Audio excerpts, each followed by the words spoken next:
Daripada gibahin orang, mending ngomongin mainan. Halo teman-teman, Assalamualaikum warahmatullahi wabarakatuh. Selamat datang di channelku Dit Onion dan kali ini kita bakal ngomongin Star Platinum dari series JoJo Bizarre Adventure.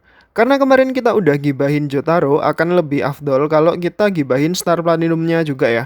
Nah masih sama kayak yang kemarin, mainan ini di lini SAS atau Super Action State 2 dari pabrikan Medicos. Di Indo sendiri harganya juga udah agak naik ya dan emang cukup menarik kalau kita ngomongin harga-harga dari mainan JoJo series ini ya. So langsung aja kita buka boxnya, let's go.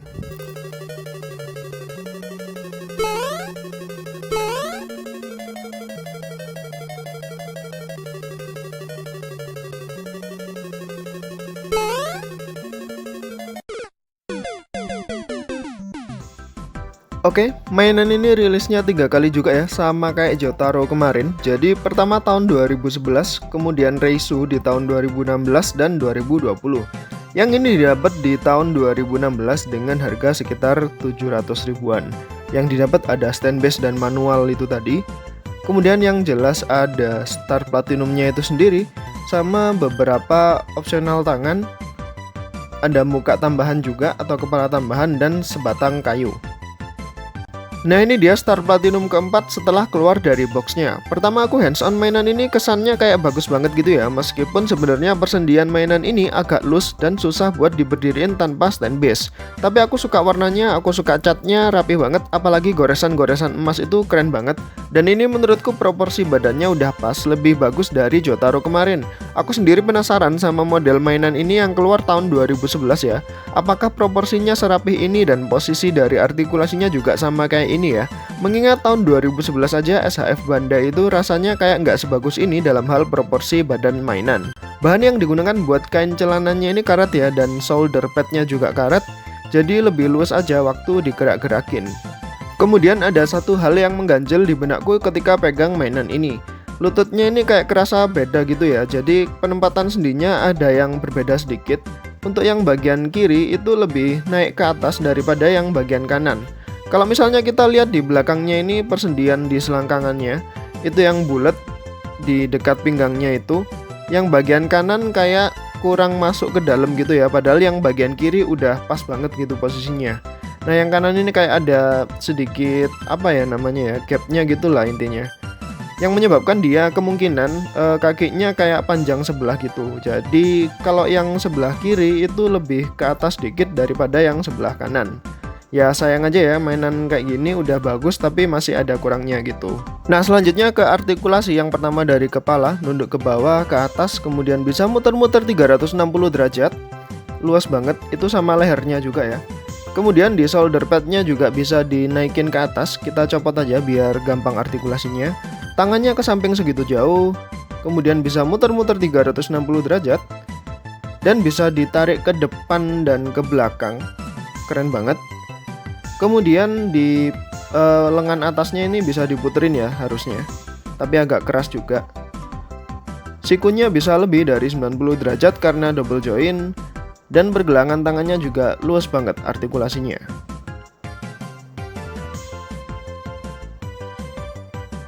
Berikutnya ke bagian badannya ya, ke bawah segitu jauh, ditarik ke atas. Dan bisa digeser atau diputer-puter, cuman nggak bisa full 360 derajat. Kakinya ke depan segitu jauh sampai ke atas, cakep banget. Meskipun nggak bisa cium lutut ya, tapi nggak masalah. Ke belakang segitu jauh. Kemudian bisa diputer-puter dikit pahanya itu. Lututnya bisa lebih dari 90 derajat karena double join. Pergelangan kakinya ditarik ke belakang, ke bawah. Kemudian jempolnya juga bisa ditarik ke atas. Aksesoris yang kita dapat, yang pertama ada kepala untuk yelling face ya, atau muka teriak gitu. Kita bandingin sama kepala originalnya. Nah perbedaannya adalah ya cuman ekspresinya aja sih. Selebihnya kayak cat dan rambutnya menurutku kayak sama-sama aja ya. Kemudian kita dapat sepotong kayu. Untuk aksesorisnya dia ya cuman dapat ini aja. Dan dapat beberapa tangan. Yang pertama tangan kanan kiri untuk nunjuk sih. Kemudian tangan untuk bukan memegang sesuatu ya, ini kayak pose bertarung gitu. Berikutnya tangan relax hand untuk yang tangan kiri aja. Dan ini tangan untuk memegang kayu tadi ya. Nah selanjutnya dapat stand base yang di bawahnya ada logo Jojo-nya. Kita pasang dulu. Langsung sekalian kita ganti pakai kepala yang yelling face tadi ya.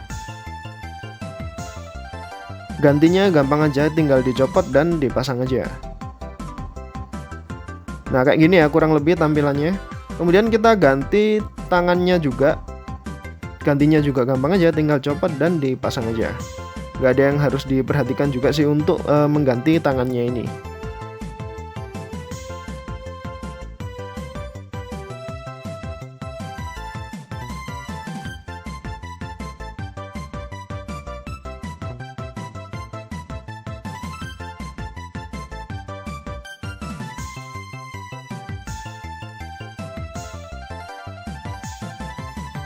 Terakhir perbandingan tinggi dengan Nendoroid dan Nendoroid Doll. Kemudian perbandingan tinggi dengan SHF-01 dan Figma Link seperti biasanya. Jelas ini lebih tinggi ya, SAS Star Platinum. Nah itu dia teman-teman mainan Star Platinum yang udah kita gibahin di video kali ini. Menurutku ya mainan ini tuh keren, asik banget buat dimainin, warnanya juga aku suka banget. Catnya lumayan rapih dan artikulasinya bagus. Mungkin karena emang desain karakternya juga mendukung sih. Yang nggak aku suka di mainan ini tuh lagi-lagi penempatan sendinya ya, agak-agak kurang pas gitu loh. Nggak masalah sih sebenarnya kalau diposein. Nggak kelihatan cacatnya juga, tapi ya gimana ya, namanya juga minus kan ya. Also kakinya ini kecil banget sih, agak susah kalau dibuat berpijak sendiri gitu. Jadi better pakai stand base waktu dipajang ya. Overall aku lebih suka Star Platinum ini daripada Jojo kemarin. Aku sangat menyarankan kalian buat beli ini kalau misalnya suka banget sama series Jojo, apalagi kalau punya Jotaro-nya ya. Nah di akhir video ini aku mau ucapin terima kasih banyak buat teman-teman yang udah dukung channel ini, mulai dari nontonin videonya, sekedar komen aja, atau malah like dan subscribe. Sekali lagi aku ucapkan terima kasih. Segala sesuatu yang kurang di video ini bakal tak tambah di deskripsi. Kurang lebih aku minta maaf. Wassalamualaikum warahmatullahi wabarakatuh. Sampai jumpa di video berikutnya. Bye bye.